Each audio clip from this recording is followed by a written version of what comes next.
இமைப்பொழுதும் என் நெஞ்சில் நீங்காத இறைவனின் தாழ்வழுத்தி என் குருநாதர் இருக்கும் திசை நோக்கி தொழுது இன்றைய சிந்தனையை தொடங்கலாம் என்று நினைக்கின்றேன். இன்றைக்கு நான் எடுத்துக்கொண்ட பிழையுளன பொறுத்திடுவர் என்ற திருவெண் பக்கத்தில் பாடப்பட்ட பதிகம். இது எப்பவுமே பதிக பார்ப்போம் இல்லையா? அங்கே பறவை நாச்சியாரை மணந்தாச்சு. அதுக்கு அடுத்தாக்குல இவர் ஒவ்வொரு திருத்தலமாக விட்டு திருவொற்றியூர் வருகின்றார். திருவொற்றியூரிலே இருந்து அங்கே சங்கிலி நாச்சியாரை சந்திக்கின்றார். சங்கிலி நாச்சியார் அவருடைய இதற்கு முந்தி அவருடைய வரலாறு என்ன அப்படின்னு பார்த்தா, ஞாயிறு என்ற ஊரிலே உள்ள பெற்றோருக்கு மகளாக பிறந்தவர் சங்கிலி நாச்சியார். இப்ப அவங்க வளர்ந்து மணப்பருவம் எய்தியவுடன் அவர்களுக்கு மனம் பேசுவார்கள். மனம் பேசி ஒரு மணமகனை ஏற்பாடு செய்வார்கள். ஆனால் சங்கிலி நாச்சியார், நான் இறைவன் சிவபரம்பொருளுக்கு தொண்டு செய்கின்றவரையே மணக்க வேண்டும், அதனால நான் நீங்கள் பார்க்கின்ற வேறு யாரையும் மணக்க மாட்டேன் அப்படின்னு சொல்லி அவர்கள் தாய் தந்தையரிடம் கூறுவார்களாம். இப்ப தாய் தந்தையர் இதை வெளியில எப்படி சொல்ல முடியும் என்ற வருத்தத்தோடு இருக்கும் பொழுது அந்த மனம் பேசி முடிவு பண்ணாங்க இல்லையா, அவரும் அவருடன் வந்தவர்களும் ஏதோ ஒரு காரணத்தினால் இறந்து போகின்றார்கள். அப்பதான் இவங்களுக்கு உரைக்கின்றது, அப்ப சிவபரம்பொருள் சங்கிலி நாச்சியாருக்கு வேறொரு மணமகனை தேர்ந்தெடுத்திருக்கிறார், அதனால நாம் முடிவு செய்கின்ற மணமகன் இவருக்கு அமைய மாட்டார் அப்படிங்கிற முடிவுக்கு வருகின்றார்கள். அவர் அப்புறம் அப்படியே அமைதியா இருக்கும்போது என்னை கொண்டு திருவொற்றியூர் கோயிலுக்கு அருகே ஒரு கன்னி மாடம் சமைத்து அதிலே என்னை இருத்தி விடுங்கள், அங்கே நான் இருந்துட்டு கோயிலுக்கு தொண்டு செய்து வருகின்றேன் அப்படின்னு சங்கிலி நாச்சியார் கூற, கன்னி மாடம் என்பது பெண்கள் மட்டுமே தங்குகின்ற ஒரு மாளிகை. அதுல அவங்க தங்கி இருந்து திருக்கோயிலுக்கு தொண்டு செய்வார்கள். அப்படி ஒரு கன்னி மாடம் சமைத்து அதிலே தங்கள் மகளை வைத்து விட்டு வேணுங்கிற பொருள் எல்லாம் கொடுத்துட்டு வந்துருந்தாங்க. அம்மையார் திருவொற்றியூர்ல பூக்கட்டுகின்ற மண்டபம்னு ஒரு இடம் இருக்கான். அந்த மண்டபத்துல திரை போட்டு திரைக்கு பின்னால உட்கார்ந்து பூமாலை தொடுத்து சுவாமிக்கு கொடுத்து சாத்த சொல்லிட்டு வீட்டுக்கு வந்துருவாங்க, கன்னி மாடத்திற்கு வந்து விடுவார்கள். இப்படி இருக்கின்ற வேளையிலே சுந்தரமூர்த்தி சுவாமிகள் அப்படி வரும்போது திருவொற்றியூர் கோயிலுக்குள்ள வந்துட்டு அந்த கன்னிமாடத்திற்கு உள்ளே, கன்னிமாடம் இல்லை, பூக்கட்டுகின்ற மண்டபத்துக்கு உள்ளே சென்று விடுகின்றார். அப்போ அந்த பக்கமா வரும் பொழுது, அந்த மண்டபத்தின் அருகே வரும் பொழுது இவங்க அப்பதான் திரைய நீக்கிட்டு கெட்டி இருந்த மாலைய யார்ட்டையோ கொடுத்து இத கோயில கொண்டு சுவாமிக்கு சாற்றுங்கள் அப்படின்னு சொல்லுகின்ற பொழுது இவர் பார்த்து விட்டு மனத்தை பறிகொடுக்கின்றார். அன்று அந்த பெண்ணும் சுந்தரமூர்த்தி சுவாமிகளை பார்த்து அப்படியே அமைதியாக போய்விடுகின்றார்கள். இருவர் கனவிலும் சுவாமி சங்கிலியாரை நீ மணக்க வேண்டும் அப்படின்னு சொல்லி சுந்தரமூர்த்தி சுவாமிகளிடம் சொன்ன உடனே அப்ப அவர் கன்னிமாடத்துல இருக்கிறதுனால நான் எப்படி அதை திருமணம் செய்து கொள்வது எப்படி என்று கேட்ட உடனே அவர் போய் சங்கிலி நாச்சியார்கிட்ட போய் அவருடைய கனவிலே நீ மாதிரி சுந்தரரை மனம் செய்து கொள், என்னுடைய அடியவன் வருவான், என்னுடைய தோழன் அப்படின்னு சொன்ன உடனே அவருக்கு ஒரே சந்தோஷம். கனவிலே சுவாமி வந்துட்டாரா அப்படிங்கிற சந்தோஷத்துல அவர் மகிழ்ச்சியோடு இருக்கின்றார். அப்போ சுவாமி சொல்லுவாரு, நீ இங்கே சுந்தரர் கனவில வரும்பொழுது சாமி சொல்லியிருப்பாரு, நீ என் முன்னால சத்தியம் பண்ணி கொடுத்து அவளை மணந்து கொள், சத்தியம் செய்து கொடுத்தால் மணந்து கொள்வாள் அப்படின்னு உடனே இவர் சொல்லுவாரு, பறவை நாச்சியார் அங்கே திருவாரூர்ல இருக்கும் பொழுது அது பறவை நாச்சியார் அங்க திருமணம் செய்து திருவாரூர்ல இருக்காங்க. அது தவிர நான் எப்பவுமே தலங்கள் தோறும் சென்று வணங்குவது உண்டு. அப்ப நான் இந்த ஊரை விட்டு போகமாட்டேன்னு நான் எப்படி சத்தியம் செய்து கொடுப்பது அப்படின்னு சொன்ன உடனே சுந்தரருக்கு ஒரு நினைப்பு வருகிறது. அவரோட எண்ணம் என்னன்னா, நான் சந்நிதியில வச்சு சத்தியம் பண்ணி கொடுக்கேன், உன் முன்னாலும் சத்தியம் பண்ணாதனப்பா தப்பு, அதனால நீ அன்னைக்கு நான் சத்தியம் பண்ணி கொடுக்க வர்ற நேரத்துல நீ என்ன செய்ய, நீ போய் மகிழ மரத்தடியில திருவொற்றியூர் கோயில்ல கருவறைக்கு வெளியில அந்த கோவில் இதுக்குள்ள மதில் சுவருக்கு உள்ள கோயில் சந்நிதிக்கு வெளியில இருக்கின்ற மகிழ மரத்தடியில போய் நீ உட்கார்ந்துக்கோ. அப்ப நான் வந்து நீ இல்லாத இடத்துல சுவாமி வந்து கருவறையில இல்லையா, நீ இல்லாம இருக்கும்போது உன் சாட்சியா சத்தியம் பண்ணி கொடுத்துறத திருமணமும் செய்துக்கிறத அப்படின்றாரு.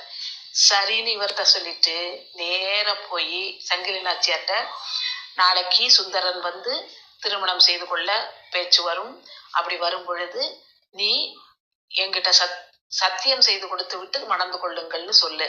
அப்புறம் அவர் சரி வா கருவறையில வச்சு நான் சத்தியம் பண்ணி கொடுக்கேன்னு சொன்ன உடனே, கருவறைக்கெல்லாம் வேண்டாம், திருமண வாழ்க்கைக்கு எதுக்கு கருவறை வரைக்கும் போய் சுவாமிய வம்புக்கு இழுக்கணும், இங்க மகிழ மரத்தடியில வச்சே எனக்கு சத்தியம் கொடுத்தா போதும்னு நீ சொல்லிடு அப்படின்னு சொல்லுவார். அம்மையாருக்கு அவர் எதனால சொல்றாருங்கிறது தெரியாது. இது தோழர்களுக்கு உள்ளே இருக்கின்ற அந்த விளையாட்டு. மறுநாள் சுவாமி அந்தாக்குல இவங்க 2 பேர் கனவுல வந்து இவ்வளவு சொன்னது காணாதுன்னு அடியவர் பெருமக்கள் கனவுலையும் வந்து சொல்லுவாரு. இந்த மாதிரி நீங்க 2 பேரும் சங்கிலி நாச்சியாருக்கும் சுந்தரமூர்த்திக்கும் திருமணம் செய்து வையுங்கள் அப்படின்னு அவங்க அப்படி ஒரு சந்தோஷமா மறுநாள் அதற்கான ஏற்பாடுகள் செய்கின்றார்கள். இப்ப இவ வந்து சங்கிலி நாச்சியார் வந்து எனக்கு நீங்கள் சத்தியம் செய்து கொடுக்கணும், என்னை விட்டுட்டு இந்த ஊரை விட்டு போக மாட்டேன் அப்படின்னு சத்தியம் செய்து தாருங்கள் அப்படின்னு உடனே, சரி வா கருவறைக்கு வா என்றவுடன் இவர் இல்ல, சுவாமிகிட்ட போய் முன்னால சொல்லணுங்கிற கட்டாயம் எல்லாம் கிடையாது, நீங்க மகிழ மரத்தடியில வச்சாலே போதும் அப்படின்னு உடனே சுந்தரருக்கு ஒரு மாதிரி இருக்கும். ஏன்னா அவருக்கு தெரியும் இல்லையா, சாமி இங்க மகிழ மரத்தடிக்குள்ள வந்து வர சொல்லியிருக்கோம் அப்படின்னு. ஆனா மாட்டேன்னு சொன்னா அப்புறம் கோபம் வந்துடக்கூடாதே அப்படிங்கிற பயத்துல சரி என்று கூறிவிடுவார். அங்க வச்சு உன்னை இந்த ஊரை விட்டும் உன்னை விட்டும் நான் பிரிய மாட்டேன் அப்படின்னு சத்தியம் செய்து கொடுத்து விட்டு திருமணம் நடந்து அங்கே மகிழ்ச்சியாக இருக்கின்றார்கள். திருவாரூரிலே வசந்தோற்சவம் வருகின்ற வேளை. எப்பவுமே அப்படித்தானே, நம்ம ஊர்ல நடக்கிற திருவிழான்னு ஞாபகம் வந்ததுன்னு வைங்களேன், எந்த ஊர்ல இருந்தாலும் அந்த திருவிழாவை ஞாபகம் வச்சுக்கிட்டே இருப்போம்ல. இவருக்கு அதுக்கு மேல ஆரூர் பெருமானை பார்க்காம இங்க இருக்க முடியல. அதனால இவர் என்ன செய்கின்றார், கிளம்பி ஊரை விட்டு கிளம்பி வருகின்றார். ஊரை விட்டு வெளியில தான் வருவாரு, கண்ணு போயிருது. 2 கண்ணும் போன உடனே இவருக்கு அப்படி ஒரு வருத்தம், சாமிகிட்ட கோவப்படுதாரு. என்ன இப்படி என் கண்ணை போய் போக்கடிச்சிட்டீரே அப்படின்னு கேட்டுட்டு அடுத்தாக்குல ஒவ்வொரு தலங்கள் போயிட்டே தானே இருப்பார். அப்படி வரும்போது வெண்பாக்கத்திலே வைத்து இவர் இந்த பதிகத்தை பாடுகின்றார். இந்த பாடும்போது என்ன சொல்றாருன்னா, ஒவ்வொரு பதிகத்திலையும் அந்த ஒவ்வொரு பாட்டுலையும் அந்த வரி வரும். சாமி இவர் கோயிலுக்கு வெளியில இருந்து சாமியை பார்த்து கேட்காரு, என்னப்பா உள்ள இருக்கியா, நான் இவ்வளவு கஷ்டப்படுதேனே, இதை பார்த்தும் கூட உனக்கு கருணை வரலையா அப்படின்னு இவர் கேட்க, இவருக்கு தோழர் இல்லையா, அவர் அங்கிருந்து இருக்கம்பா நீ போயிட்டு வா என்று கூறுகின்றார். பாட்டு ஒவ்வொரு பாட்டிலையும் இதை சொல்லி விடுவார். இப்ப பாட்டுக்கு போவோம். பிழையுளன பொறுத்திடுவர் என்று அடியேன் பிழைத்தக்கால். தப்புதான்ப்பா நான் செய்தது, சத்தியம் பண்ணி கொடுத்தேன், ஆனா அதுக்காக ஆரூர் பெருமானை பார்க்காம என்னால இருக்க முடியாது, அதனால கிளம்பிட்டேன். நான் என்ன தைரியத்துல கிளம்புறேன்னா, நீ என்னுடைய தோழன், தோழன் முன்னாலதானே சத்தியம் பண்ணி கொடுத்துருக்கேன், அப்ப நீ வந்து அதை வேண்டான்னு விட்டுருவேல்ல அப்படின்னு சொல்லிட்டு, உலகியல் நெறியில பார்த்தா இது தப்பு, சத்தியம் பண்ணி கொடுத்துட்டு அதை மீறுவது. ஆனா நீ உலகியல் நெறியில பார்க்க கூடாது இல்லையா, அருள் நெறியில தானே நீ பார்க்கணும். ஏன்னா திருவொற்றியூர்ல இருக்கிற பெருமானை கும்பிடுறது ஒரு சந்தோஷம்னா திருவாரூர் பெருமானை விட்டுற முடியுமா அதுக்காக? அப்ப அவரை பார்க்கத்தானே நான் கிளம்புறேன், அப்ப அதுக்காக நீ என்ன தண்டிக்கலாமா? ஆனா நீ தண்டிக்க மாட்ட, ஏன்னா நீ வந்து என்னுடைய தோழன் அப்படிங்கிற தைரியத்துல, நான் தப்பே செஞ்சா கூட நீ அதை பொறுத்துக்கிடுவேங்கிற தைரியத்துல நான் என்ன செய்தேன், பிழை உளன பொறுத்திடுவர், தப்புதான்ப்பா, ஆனா யாரு, சாமித்தை பொறுத்துக்கிடுவாரு என்று அடியேன் பிழைத்தக்கால் அப்படின்னு அடியவனாகிய நான் தப்பு பண்ணிட்டேன். சரி, நான் வந்து ஒரு சாதாரண மானுடன், நான் தப்பு பண்ணிட்டேங்கிற ஒரே காரணத்துக்காக பழியதனை பாராதே. இப்ப என்ன ஊர் என்ன பேசும், கண்ணே போயிட்டு எனக்கு. இப்ப ஊர் என்ன பேசும், சுந்தரமூர்த்தி சுவாமிகள் வந்து தம்பிரான் தோழன்னு பேரான், அவருக்கே சாமி கண்ணை குத்தி போட்டார் அப்படின்னு தானே பேசும். அப்ப யாருக்கு பழி, எனக்கு பழி இல்ல, மனுஷனா பிறந்துட்டு நான் தப்புதான் பண்ணுவேன். ஆனா நீ கடவுள் இல்லையா, பரம்பொருள் இல்லையா, அப்ப நீ தப்பு பண்ணலாமா, எனக்கு இப்படி ஒரு கஷ்டத்தை கொடுக்கலாமா அப்படின்னு ஒன்னதானே பழிக்கும். அந்த பழி வரும்னு கூட நீ நினைச்சு பார்க்கல பாரு.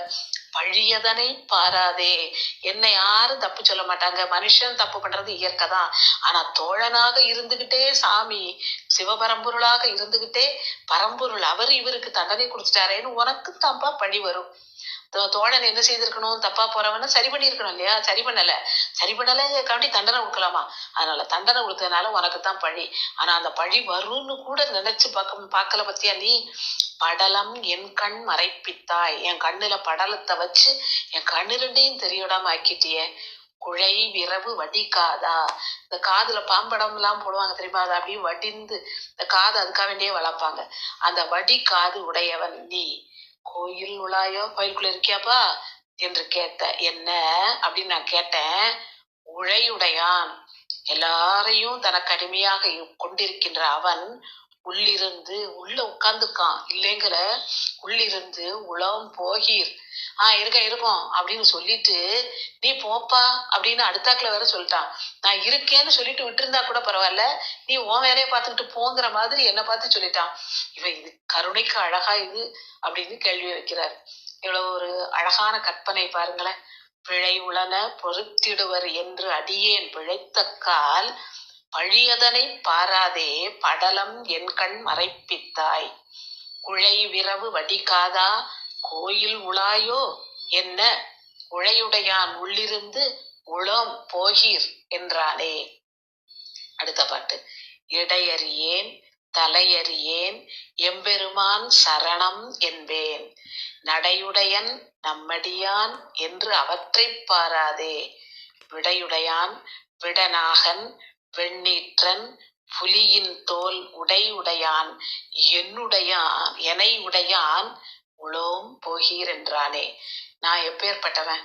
எனக்கு ஆரம்பமும் தெரியாது, என்னதுன்னாலும் சரி. இடையறியேன், அதுக்கு நடுவில் எப்படி இருக்கும்னு தெரியாது. தலையறியேன், தொடக்கம்னு தெரியாது. எனக்கு எதுவுமே, எந்த உலகத்துல எதுவுமே எனக்கு தெரியாதுப்பா. எல்லாம் நீதான் அப்படிங்கிற இதுல எம்பெருமான் சரணம் என்பேன். நீதான் எனக்கு சரணம் அப்படின்னு உன் பாதத்திலேயே நான் வீழ்ந்து விட்டேன். ஆரம்பமும் தெரியாது, நடுவுல என்னன்னு தெரியாது, கடைசியில என்னன்னு எனக்கு தெரியாது. எல்லாம் உனக்கு அப்படின்னு சொல்லித்தான் நான் வணங்குகின்றேன். இறைவன் எப்பேற்பட்டவன்? அவ்வளவு முதல்ல அவ்வளவு சொல்லிட்டு கடைசி வரையிலையும் கோவப்பட்டுட்டு நடுவுல அவரை விழுந்து விழுந்து வர்ணிக்கிறார் பாருங்களேன். நடை உடையான், நல்ல அழகான நடையை உடையவன், நம்மடியான் என்று அவற்றை பறையாத. இப்படியெல்லாம் நடந்துகிட்டானே இந்த சுந்தரன், இவன் என்னுடைய அடியவன் இல்லையா அப்படி நீ நினைச்சே பார்க்கலப்பா என்று பார்க்காமல் பாராதே. விடையுடையான், வெள்ளேற்றை உடையவன், விடநாகன், விடம் விஷம் உள்ள அரவினை அணிந்திருப்பவன், வெண்ணீற்றன், புலித்தோல் உடையான். இவ்வளவும் அவரை வர்ணிக்கிறார் பாருங்க. விடையிலே அமர்ந்திருக்கின்றான், நாகத்தை அணிந்திருக்கின்றான், வெந்நீர் அணிந்திருக்கின்றான், புலியின் தோலை ஆடையாக அணிந்திருக்கின்றான். என்னை உடையான். இத்தனைக்கும் மேல என்னை தனக்கு அடிமையாக உடையவரும் அவன்தான். அவன் உளோம் போகீர், உள்ள இருக்கான் பாரி, போயிட்டு வாவோம், வேலையை பாரு என்று கூறிவிட்டான். இடையறியேன் தலையறியேன் எம்பெருமான் சரணம் என்பேன். நடையுடையன் நம்மடியான் என்று அவற்றை பாராதே.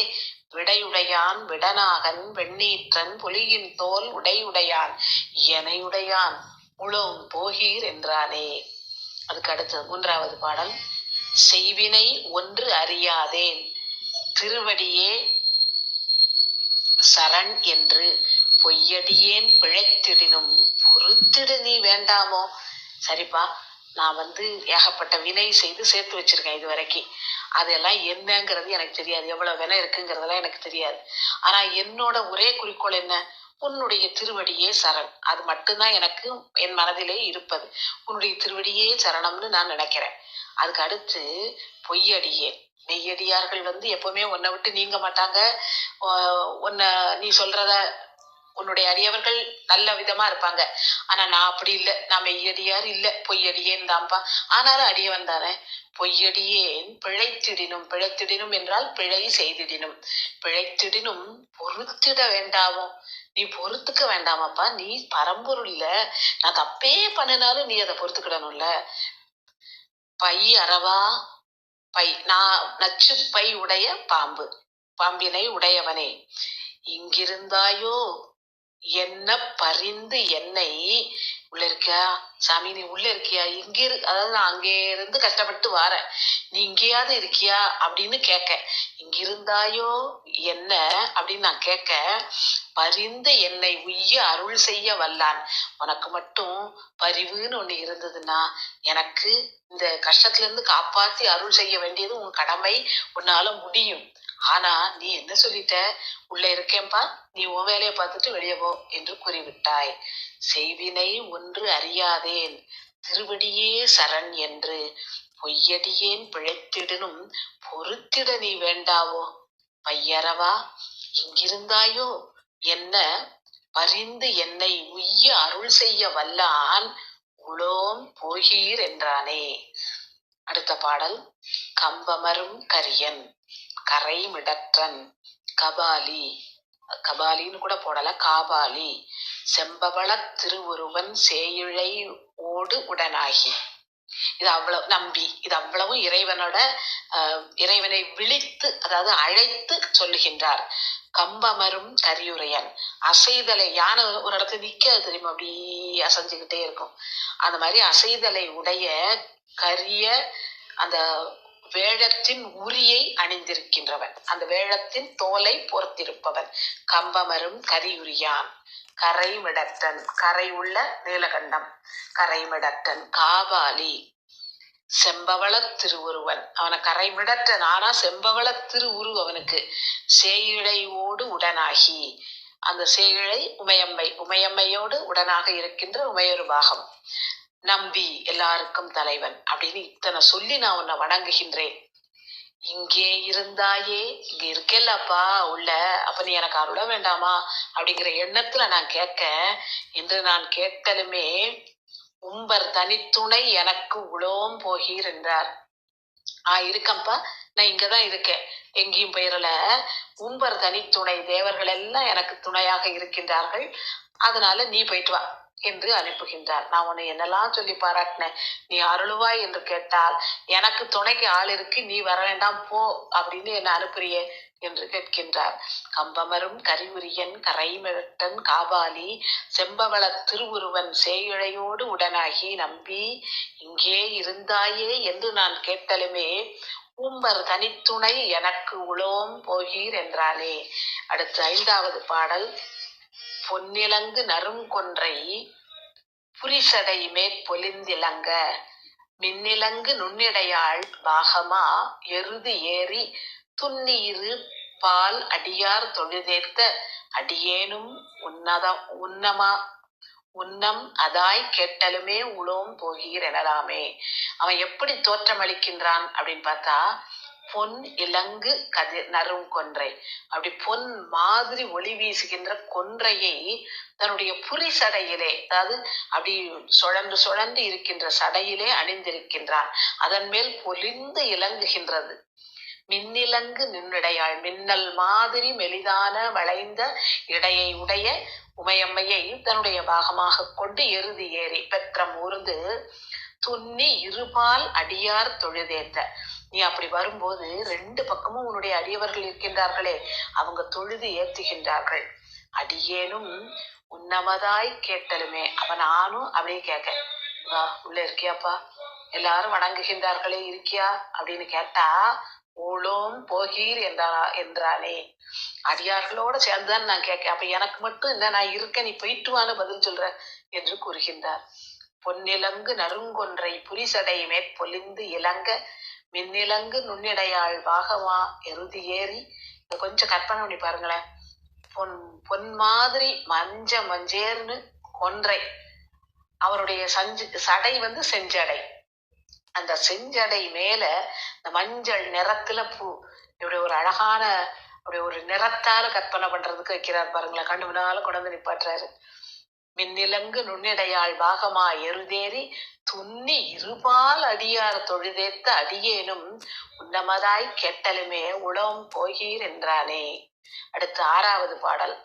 கண்ணுதலால் காமனையும் காய்ந்த உன்னுடைய திறம் இருக்கே, உன்னுடைய திறம் எப்படி, உன்னுடைய கண்களால், உன்னுடைய கண்ணால் நெற்றியிலே இருக்கின்ற கண்ணால் காமனையும் காய்ந்தாய். காமன் தான், மன்மதன் தான் எல்லாரையும் கஷ்டப்படுத்துவான். அவனுடைய அம்பினாலே அத்தனை பேரையும் எரிய வைப்பான். எரியன்னா காமத்தீயினால் எரிய வைப்பான். ஆனா நீ என்ன பண்ணிட்ட? அந்த காமனையே எரிய வைத்து விட்டாய். அதான் காமனையும் காய்ந்து அப்படின்னு போட்டிருக்கு. அந்த அப்படின்னு போடுதார். உண்மை சிறப்பு என்று அந்த சேர்த்ததுனால சிறப்பு. இப்போ நம்ம சாதாரணமா சொல்லுவோம்ல, யாராவது பேசி எதிர்க்கவே முடியாது அப்படின்னு இருக்கிறவங்க கிட்ட போய் வாய் நல்ல என்ன சொல்ல பேசி அவங்கள வாய்னாலேயே வாய் ஜாலத்தினாலே ஜெயிச்சுட்டா அவங்க சொல்லுவாங்க இல்லையா, என்னையவே ஜெயிச்சிட்டியா அப்படின்னு கேட்பாங்க இல்லையா, உன்னோட பேச்சு என்னையவே ஜெயிச்சுட்டு அப்படின்னா அந்த அது அழுத்தம் கொடுக்குற மாதிரி இங்க காமனையும் காய்ந்த திறம். அந்த அப்படி எல்லாரையும் எரிய வைக்கக்கூடிய மன்மதனையே எரிச்சுட்ட நீ கங்கை மலர் தென் நிலவு செஞ்சடை மேல். கங்கை, அப்புறம் மலர், அதுக்கப்புறம் தென் நிலவு குளிர்ந்த நிலவு, இது அத்தனை எங்க இருக்கு? செஞ்சடை மேல் இருக்கு. அது தவிர தீ மலர்ந்த கொன்றையினான். தீ மலர்ந்த கொன்றையினான் அப்படின்னா தீ மாதிரி இருக்கான் கொன்றை மலர் தலையில சூடி இருக்கிறது. இந்த ஊமைக்கு ஒரு பெயர் சொல்றாங்க, மருட்கை உவமம். மருள் என்றால் மயக்கம். அதாவது தலையில மஞ்சள் நிறத்துல கொன்றைய பார்த்த உடனே செஞ்சடையில தீ பிடிச்ச மாதிரில இருக்கு அப்படின்னு நினைக்க வச்சிருவான் அந்த மலர். அந்த உவமம் மருட்கை உவமம் அப்படின்னு சொல்றாரு. கண்ணுதலால் காமனையும் காய்ந்த திரள் கங்கை மலர் தென்னிலவு செஞ்சடை மேல் தீ மலர்ந்த கொன்றையினான். உனக்கு மன்மதனை எரிச்ச, சரி அப்ப சும்மா அந்த உன்னுடைய கண்ணை வச்சு அவ்வளவு வேலை பார்க்க முடியுது, உன்னால எரிக்கிற அளவுக்கு பார்க்க முடியுது. அப்ப ஏன் கண்ணை எதுக்கு நீ மறைக்கணும்? அவனை எரிக்கும் போது உன் கண்ணை உபயோகப்படுத்தினால, அப்ப நானும் என் கண்ணை உபயோகப்படுத்தி நடமாடணும்ல. ஆனா என் கண்மணியை மறைப்பித்தாய். இங்கிருந்தாயோ என்ன? நீ உள்ள இருக்கியாப்பா அப்படின்னு நான் கேட்க, ஒன் நுதலி பெருமான் தான். ஒன் நுதலி என்றால் ஒளி வீசுகின்ற நுதலை உடைய பெருமான். உளம் போகீர் என்றானே, கண்ணு எவ்வளவு சிறப்பா வேலை பார்க்குங்கிறதுக்கு நீயே அதுக்கு எடுத்துக்காட்டு. இப்ப நீ காமனை கூட காய்ந்திருக்கிறாய். அப்புறம் இவ்வளவு அழகான தோற்றமுடைய பொருட்களை எல்லாம் உன்னுடைய திருமுடிகளை தாங்கி இருக்கின்றாய்.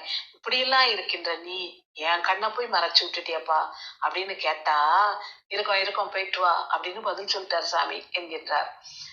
பார் நிலவு மறையோரும் பக்தர்களும் பணி செய்ய தார் நிலவு நறுங்கொன்றை சடையனார் தாங்கரிய கார் நிலவு மணிமிடற்றீர் இங்கிருந்தீரே என்ன. அதுக்கு அடுத்தது இந்த பாட்டுல எப்படி சொல்றாருன்னா, இந்த பாரிலே இந்த உலகத்திலே பொருந்தி இருக்கின்ற மறையவர்கள் அவங்களும் சரி, அதுக்கு அடுத்தாக்குல இருக்கின்ற பக்தர்களும் சரி, இவங்க எல்லாரும் பணிந்து வணங்குகின்றார்கள், உனக்கு பணி செய்கின்றார்கள். அப்படி பணி செய்கின்ற அவர்கள் செய்யும் பொழுது அதை ஏற்றுக்கொள்கிறாய். தார் நிலவு நறுங்கொன்றை, மாலை மாதிரி இருக்கின்ற கொன்றை மலரை சடையனார் தாங்கரிய, அவர் தன்னுடைய சடையிலே அணிந்திருக்கின்றார். அவ்வளவு அருமையான கொன்றை மாலையை அணிந்திருக்கின்றார். கார் நிலவு மணிமிடற்றார், கருப்பு நிறம் பொருந்தி இருக்கின்ற கழுத்து மணிமிடரு. இங்கிருந்தீரே, இங்குதானப்பா இருந்தீரு என்று கேட்க, ஊர் அரவம் அரைக்கு அசைத்தான். ஊறுகின்ற அரவம், ஊர் அரவம் அதாவது ஊறக்கூடிய பாம்பு. ஊர் அரவம் அரைக்கு அசைத்தான். இடுப்புல கட்டியிருக்கியே, நீ என்ன சொல்லிட்ட? உளம் போகீர் என்றானே. நான் இவ்வளவு அழகா உன்னை வர்ணிச்சு அவங்க எல்லாம் ஏத்துறாங்க, நீ இவ்வளவு அழகா காட்சி அளிக்கிற. அந்த காட்சியை பார்க்கணும்னா எனக்கு கண்ணு வேணும்ல, அதுக்காக வேண்டியா நீ உள்ள இருக்கியாப்பா அப்படின்னு கேட்டா, இருக்கும் போயிட்டு வா என்று கூறிவிட்டாயே என்கிறார். அடுத்து 8வது பாடல். வாரிடம் கொள் வனமுலையாள் தன்னோடு கச்சு அணிந்த மார்போடு இருக்கின்ற உமையம்மை, அவளோடு மயானத்து பாரிடங்கள் பலசூழ பயின்றாடும் பரமேட்டி. எல்லாவரையும் விட உயர்வானவன் நீ பரமேட்டி. நீ என்ன செய்கின்றாய்? பூதங்கள் புடை சூழ எல்லா இடத்திலையும் போய் உலகில் எங்கும் சரி சுடுகாட்டிலும் சரி ஆடுகின்றாய். காரிடம் கொள் கண்டத்தன். கார் கருப்பு நிறம் இருக்கின்ற கண்டத்தை உடையவன். கருதுமிடம் திருவொற்றியூர் இடம் கொண்டிருந்த. ஆனா உன் மனசுல எங்க ரொம்ப பிடிச்சிருக்கு உனக்கு? நீ எல்லா இடமும் அலைஞ்சு திரிஞ்சு நடனம் ஆடிக்கிட்டு தான் இருக்க, இல்லைங்கிற. ஆனா உனக்கு மனதிலே எப்பவும் கருத்துல இருக்கக்கூடிய இடம் எதுனா திருவொற்றியூர். திருவொற்றியூர் இடம் கொண்டிருந்த பிரான் உலகம் போகீர் என்றானே, அங்கதான் ஆசைப்பட்டு நீ இருக்க. அப்பேற்பட்ட நீ இருக்கம்பா, போயிட்டு வான்னு விளக்கி என்ன அனுப்பலாமா என்று கேட்கின்றார். அதுக்கு அடுத்த பாடல் திரும்ப வாசிக்கிறேன். வாரிடம் கொள் வனமுலையாள் தன்னோடு மயானத்து பாரிடங்கள் பலசூழ பயின்றாடும் பரமேட்டி காரிடம் கொள் கண்டத்தன் கருதும் இடம் திருவொற்றியூர் இடம் கொண்டிருந்த பிரான் உளோம் போகீர் என்றானே. அடுத்து 9வது பாடல். பொன் நவிலும் கொன்றையினாய் போய் மகிழ் கீழ் இரு என்று சொன்ன என்னை காணாமே சூளுறவு மகிழ்கீழே என்ன வல்ல பெருமானே இங்கிருந்தாயோ என்ன ஒன்னலரை கண்டாற்போல் உளம் போகீர் என்றானே. ஒன்னலர் என்றால் நெருக்கம் இல்லாதவர்கள், நட்பு இல்லாதவர்கள், பகைவர்கள். பகைவர்களும் தான் நமக்கு பிடிக்காத ஆட்களை அப்படி விரட்டுவா, இருக்கோம் போயிட்டு வா என்று. நீ என்ன அப்படி விரட்டி விட்டுட்டியே? நீ என்ன செய்த? பொன்னவிலும் கொன்றையினாய், பொன் மாதிரி ஒளி வீசுகின்ற கொன்றை மாலை அணிந்தவனே, நான் என்ன செய்ய சொன்ன? போய் மகிழ்கீழ் இரு என்று சொன்னேன். நான் சொன்னது மகிழ மரத்தடியில போய் நீ இருந்துக்கோன்னு சொன்னேன். ஆனா நான் சொன்னத எனக்கே தெரியாம நீ போய் அங்க சங்கிலி நாச்சியார்ட்ட போட்டு கொடுத்த பத்தியா? என்னை காணாமே, என் காதுக்கெல்லாம் கேட்காம, எனக்கு தெரியாம சூளுறவு மகிழ்கீழே என்ன வல்ல. அதாவது நீ சொல்லக்கூடிய அந்த சத்தியம் சூளுரை, நீ வேற எங்கேயும் வேண்டாம், மகிழ்கீழே அப்படின்னு சங்கிலி நாச்சியாரை சொல்ல வச்ச பத்தியா? என்னை காணாமே சூழ் உறவு மகிழ்கீழே என்ன அப்படின்னு அவர் சொன்னா, வல்ல பெருமானே இங்கிருந்தாயோ அங்க என்ன வந்து இழுத்து தெருல விட்ட மாதிரி ஆக்கிட்ட. நீ அங்க இருந்து மகிழ மரத்தடிக்கு போனா சூளுரைய மகிழ மரத்தடியில வச்சு செய்ய வச்சுட்ட பத்தியா? அப்படி அங்க என்ன பாடாப்படுத்திட்டு இங்க வந்து இருக்கியா? இங்கிருந்தாயோ என்ன, நான் இங்க இருக்கியா என்று கேட்ட உடனே, பார்க்க கூடாதவங்களை வெறுப்போட பாக்குற மாதிரி இருக்கோம் போயிட்டு வா அப்படின்னு சொல்லிட்டியப்பா என்று கேட்கின்றார். பொன்னவிலும் கொன்றையினாய்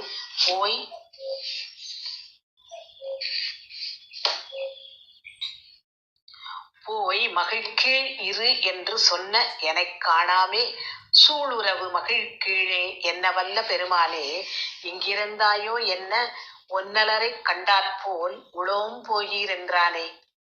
அடுத்த பாடல் மான். இது வந்து அவருடைய புராணத்தை நமக்கு சொல்லி காட்டுறாரு இல்லையா? மகிழ மரத்தடியில அந்த சூளுரைத்த கதையை இங்கே நமக்கு சொல்றாரு. அடுத்த பாடலும் அதேதான். அவருடைய வரலாற்று குறிப்பு அதுல வருது. மான் திகழும் சங்கிலியை தந்து வரு பயன்களெல்லாம் தோன்ற அருள் செய்து அளித்தாய்.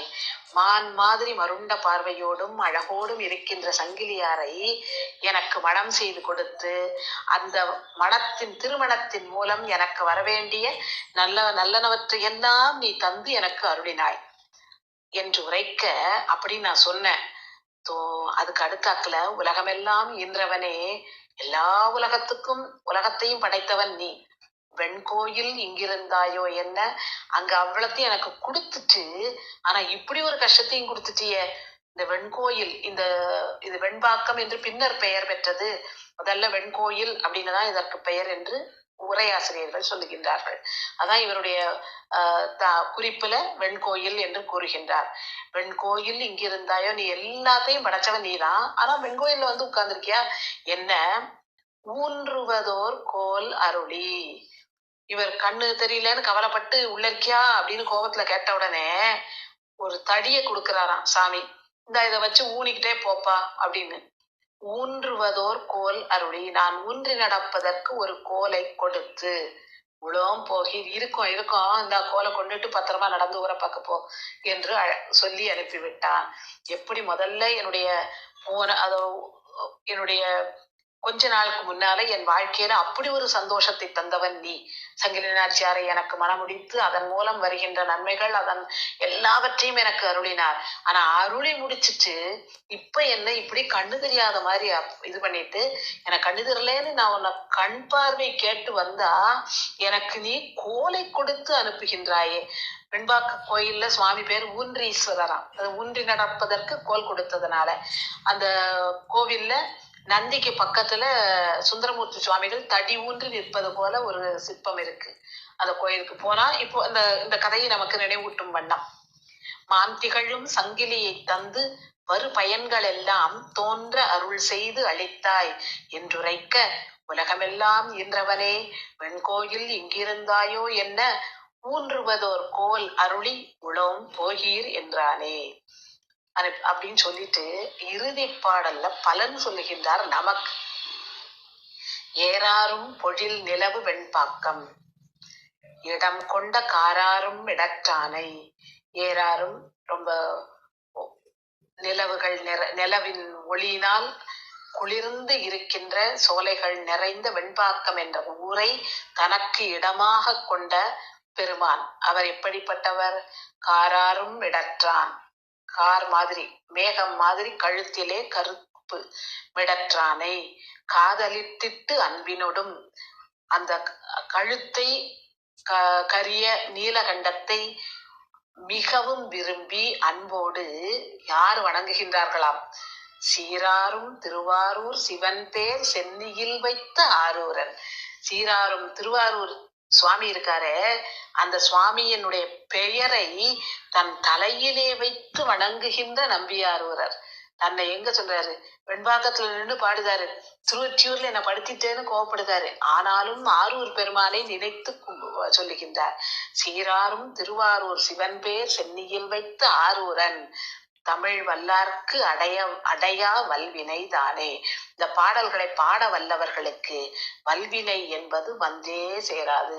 வினை வந்து சேராதுன்னு மட்டும் சொல்லல, வலிமையான வினை வல்வினை வந்து சேராது என்று கூறுகின்றார். இப்போ இந்த பதிகத்தை முதல்ல இருந்து ஒரு முறை பார்த்துருவோம். பிழையுளன பொறுத்திடுவர் என்று அடியேன் பிழைத்தக்கால் பழியதனை பாராதே படலம் என் கண் மறைப்பித்தாய் குழை விரவு வடிகாதா கோயில் உளாயோ என்ன உழையுடையான் உள்ளிருந்து உளோம் போகீர் என்றானே. இடையறியேன் தலையறியேன் எம்பெருமான் சரணம் என்பேன் நடையுடையன் நம்மடியான் என்று அவற்றை பாராதே விடையுடையான் விடநாகன் வெண்ணீற்றன் புலியின் தோல் உடையுடையான் எனை உடையான் உளோம் போகீர் என்றானே. செய்வினை ஒன்று அறியாதேன் திருவடியே சரண் என்று பொய்யடியேன் பிழைத்திடினும் பொறுத்திடனி வேண்டாவோ பையரவா இங்கிருந்தாயோ என்ன பரிந்து என்னை உய்ய அருள் செய்ய வல்லான் உளோம் போகீர் என்றானே. கம்பமரும் கரியன் கரை மிடற்றன் காபாலி செம்பவள திருவுருவன் சேயிழையோடு உடனாகி நம்பி இங்கே இருந்தாயே என்று நான் கேட்டலுமே உம்பர் தனித்துணை எனக்கு உளோம் போகீர் என்றானே.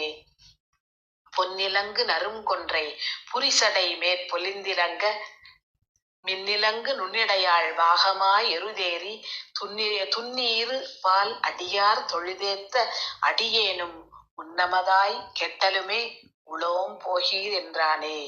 கண்ணுதலால் காமனையும் காய்ந்த திறம் கங்கை மலர் தென்னிலவு செஞ்சடை மேல் தீ மலர்ந்த கொன்றையினான் கண்மணியை மறைப்பித்தாய் இங்கிருந்தாயோ என்ன ஒண்ணுதலி பெருமான் தன் உளோம் பெருமான் தான் உளோம் போகீர் என்றானே. பார்நிலவு மறையோரும் பக்தர்களும் பணி செய்ய தார்நிலவு நறுங்கொன்றை சடையனார் தாங்கரிய கார் நிலவு மணிமிடற்றீர் இங்கு இருந்தீரே என்ன ஊர் அரவம் அரைக்கு அசைத்தான் உளோம் போகீர் என்றானே. வாரிடங்கொள் வனமுலையாள் தன்னோடு மயானத்து பாரிடங்கள் பலசூழ பயின்றாடும் பரமேட்டி காரிடங்கொள் கண்டத்தன் கருதுமிடம் திருவொற்றியூரிடம் கொண்டிருந்த பிரான் உளோம் போகீர் என்றானே.